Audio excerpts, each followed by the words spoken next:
Welcome back to Terror by the Bay. I'm David. And that is Nico. Nico doing what he does best, which is sleeping on my office chair. I had earlier today around lunchtime, I had left... Sorry, knocking down the brightness here. I had left my chair for 30 seconds, literally 30 seconds, to go to the bathroom, and I came back, and Elle is now curled up on my chair, and Nico is jumped up on my desk. 30 seconds. Cats. They need to be the center of everything. Are you awake? You're circling around to go back to sleep? Ugh. An exhausting circle, to be sure. He'll need a good long nap after that exertion. Speaking of people who need a good long nap, Donald Trump's at it again. I know, stop me if you heard this before, right? Apparently, the USMCA, the UYMCA, as Trump probably should have named it for his love of 70s disco hits. This is what NAFTA used to... Well, NAFTA was in place. Then Trump got all upset about NAFTA and wanted to renegotiate it. So that's when the USMCA came into being.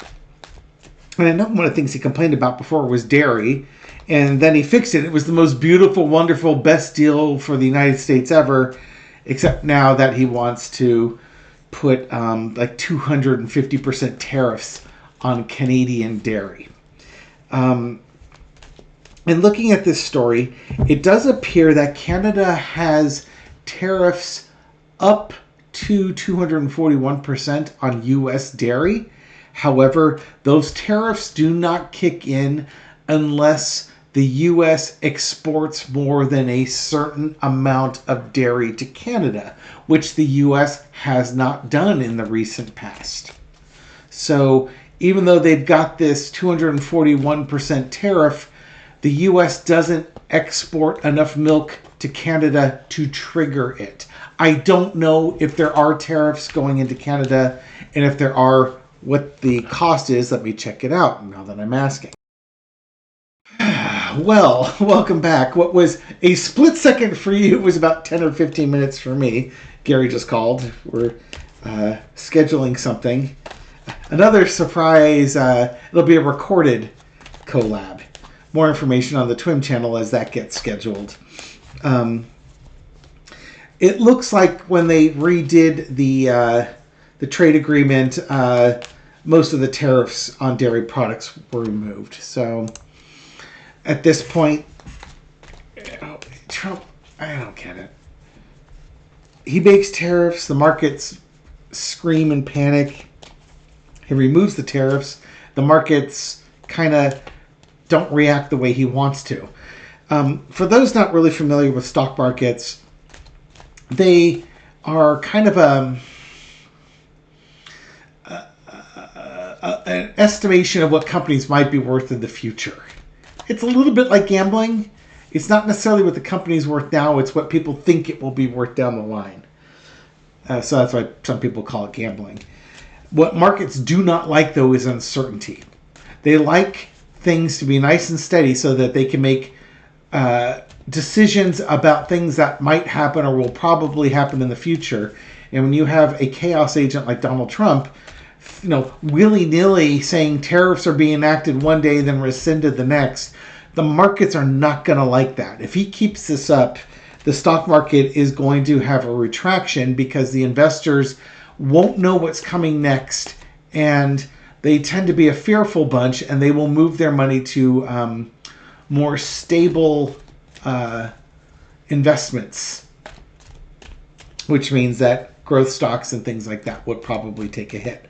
This is not financial advice. This is just my knowledge I've gained about the stock market over the years. Growth stocks are riskier, but you invest in them because you expect them to grow over time. And the stock market does not like uncertainty. It just does not. And when there's a lot of uncertainty, you get a lot of people running to safe investments until the uncertainty is passed. And right now, Donald Trump's only been in office for 7 weeks, and there's been all sorts of uncertainty that he's introduced into it. But the focus of this reading is going to be on tariffs. Why is Trump all of a sudden all buggy about trying to put 25% tariffs on Canada? Okay, so not financial advice. This is just looking for spiritual insight as to what is going on with Donald Trump, Canada, and tariffs. Foundation of the reading is the Seven of Wands. This is just King of the Hill type stuff. Trump is, first off, he's starting all these tariff wars with all these countries. You got Canada and Mexico. You've got China. He's trying to put tariffs on European goods. They have sanctions on Russia. Who am I missing here? Then there's always Greenland and Panama that he's trying to get. I think he just feels like he can do it. Because he can do it, he's going to do it. He's going to flex in front of others to show his superior fighting skills. The cross is the Page of Cups. Here's the challenge, though. You're going to start shedding, you're going to start shedding MAGA supporters, of all people. Why would you shed MAGA supporters? Well, and underneath it is the Two of Swords, the choices and decisions to be made. Coming up. One of the greatest gifts, strengths of MAGA is their undying and blind loyalty to Donald Trump. Okay? That really is, in essence, what makes a true MAGA follower. There are a lot of people who support Donald Trump, but only a subset of them are true fanatic MAGAs. He is going to be losing people that we might call MAGA, but they're really not full MAGA. So, example, dairy farmers. All right, so a dairy farmer, a lot of farmers have voted for Trump and support Trump. And he told them he was going to get rid of immigrant laborers, both documented and non-documented. And that labor pool moved out of states where they would be vulnerable and maybe are moving to states where they're a little bit more protected. The economies of those states are going down. Farmers who have had farms in their family for decades, if not over 100 years, are going to lose their farms. And they're starting to realize that the reason why they lost their farms is because Donald Trump instituted tariffs that rescinded government programs that they invested in to improve their farms. And now they're going to lose them. So you're going to start losing that support. And if he's waffling back and forth and causing market instability, there's going to be people that are going to say, I don't think he knows what he's doing. He's not leading with confidence. He's really flip-flopping and waffling. People have a decision to make. In the past, you got the Four of Cups.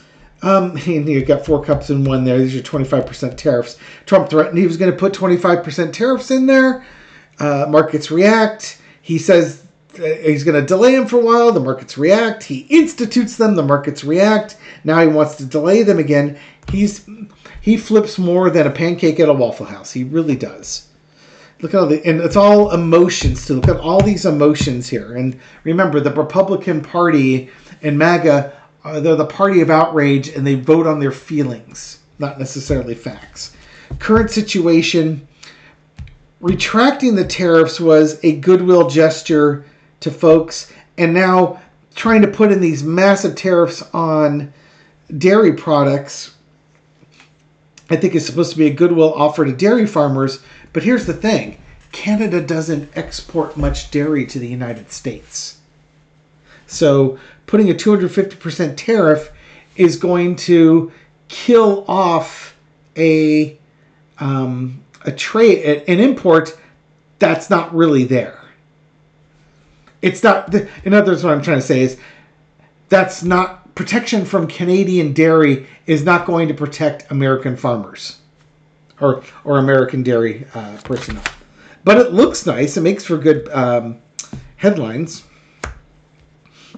The overarching energy is the Empress. I think in some ways Trump is on damage control because he knows that he's he's really messed with a group of people whose support he used to get into office, but whose support he no longer needs because he never has to run for re-election. Maybe this is other Republicans saying you can't do this because we need their support.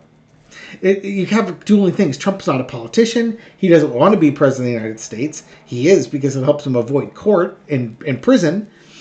And he has no interest in protecting peasants. But other people in power do. Otherwise, they're not going to be in power. But and overall, this just might be trade agreements. Okay, lesson to be learned is the Seven of Swords. I think, I just mentioned this might be trade agreements. I think he wants to renegotiate this trade agreement again. He needs like a victory with, with the tariffs he wants to put in, the tariffs he's threatening to put back in, the tariffs that he's threatening to institute. He says this might happen today, Friday. I record this on Friday evening, or maybe early next week. If you're going to do it, do it. Do you see the uncertainty? It could happen on Friday. Could happen on Monday. Could happen on Tuesday. The marketplace does not like that. I really do think that this is more stock market manipulation on Trump's part. There's thievery. This is part of a sneaky plan that he's got going on here.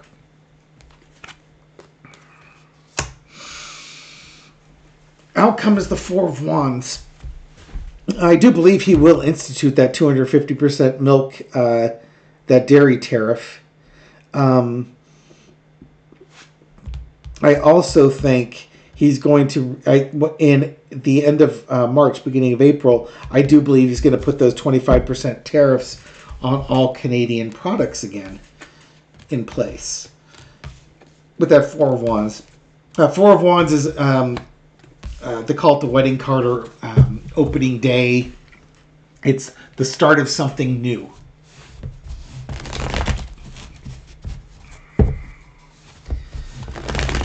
Justin Trudeau had a nice speech the other day. He asked if the U.S. was at war with Canada, and he pivoted the question a bit, saying that Canadians like the Americans, but Canadians are insulted by the way the current administration is treating their country. And when they are booing at a sporting event, they're not booing the players. They are booing the administration and how they're treating Canada as a country. And they will continue, and it says, and it will likely continue. And basically saying, Canada and the United States have been friends and allies and have worked together well for, decades. More than decades. But he was making, and then he said, but the U.S. is starting a trade war with Canada, and we aren't going to back down. Basically saying Canada likes a good scrap. You want to scrap with Canada? Go for it. Hope you got your lunch packed. It might take a while. That Seven of Swords card, the lesson to be learned, the stealing, the manipulation. Remember that during that first negotiation, Trump admitted that he just made up some number off the top of his head and told Trudeau, you guys are screwing us out of this. You're charging like 80% too much. And Trudeau's like, I don't know where you got that number from. That's not true. And Trump later admitted, I just made it up on the top of my head. Yeah, it's called lying. What was that Seven of Swords? I want clarifiers on that one. We had a Seven of Swords as the lesson to be learned with the thievery.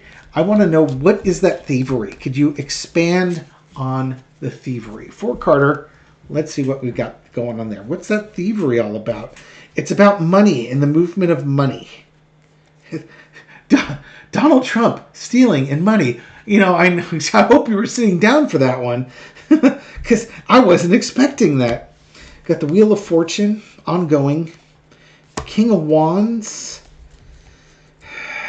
Action. This might be representing like oligarchical men or people who make decisions. High Priestess. There's secrets. It's part of a plan type of thing. And there's your Seven of Wands again. So the whole disruption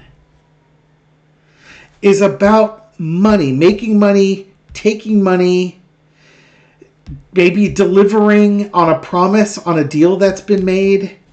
It's like, for instance, this could be, giving something of value to Putin, who ordered Trump to do this.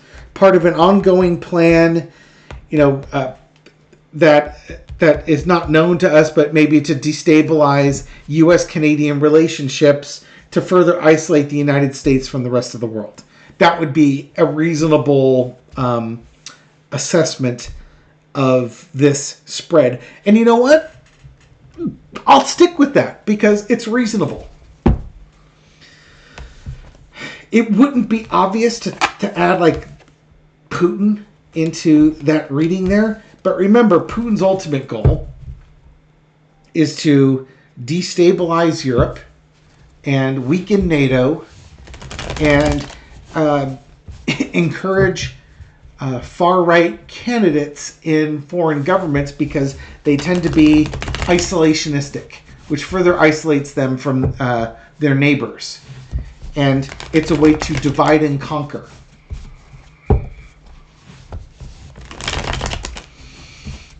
Okay.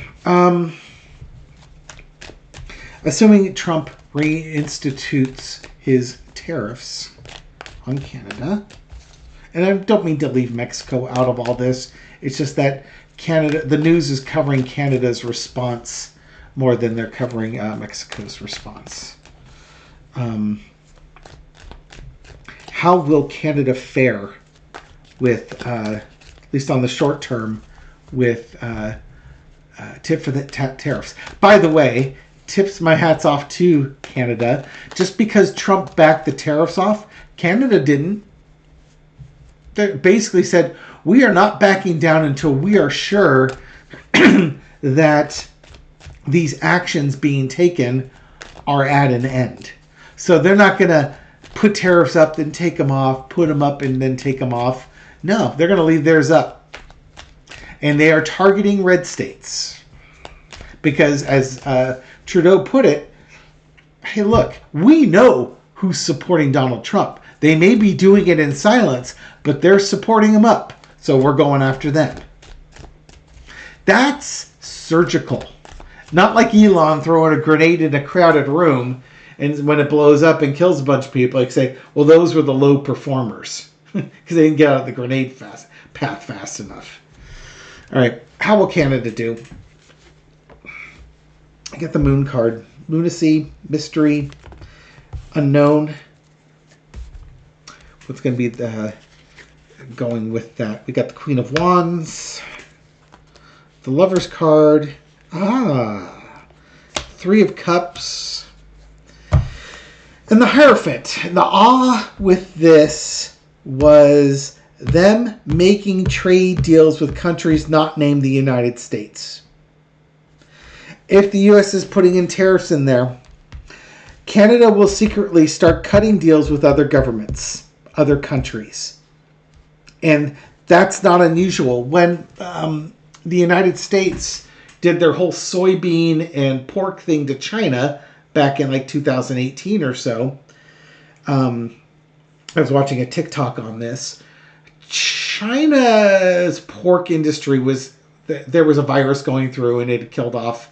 It really decimated their pork industry, so they couldn't really find other sources of pork to avoid purchasing U.S. product. But they did go to Brazil to get soybeans, and they cozied up to Brazil, made some deals, and now Brazil is making a lot of pork and soybeans, such that when Trump now throws in these tariffs on pork and soybeans going to China, China has already done this part. They've already come up with a new supply chain, new friends to do agreements with. so that if Trump tries to do something to them, they're not impacted because they've already made a new pathway on it. So the tariffs don't have the impact that he wants to have. And I think Canada's going to do that too. They're going to come up with new agreements, new trade agreements with other governments. They're going to be the ones taking action. And there's going to be multiple countries celebrating their new best friends, their new trading partners. This will make the U.S. weaker and from an economic standpoint as well. Because once those contracts and those relationships and those trading routes, if you will, are gone, they're gone. They're not coming back. I mean, they might come back a little bit, but never to the levels they were before, because this country can't be trusted. You know, say what you will about the election and what the results were or were not were, or were not were, what the results were or were not. Still a sore point with me. The appearance is that the American public wants Trump in there. So the appearance is that America wants this kind of aggressive isolationism and screw their neighbor type thing. And who could blame other countries from thinking that's the case? Last one for Carter. Spirit, what else do you want us to know about the current tariff thing with Canada and the U.S.? I got the Ace of Wands, strong action here. This could also be a club. I think this is probably Trump here. We got the Ace of Wands is the foundation, clarified by the Knight of Wands, the Queen of Pentacles, the Ten of Pentacles, and the Emperor. Okay, so yeah, this is Emperor Nero, Trump, using his power to basically beat down his opponents. There's a money component here.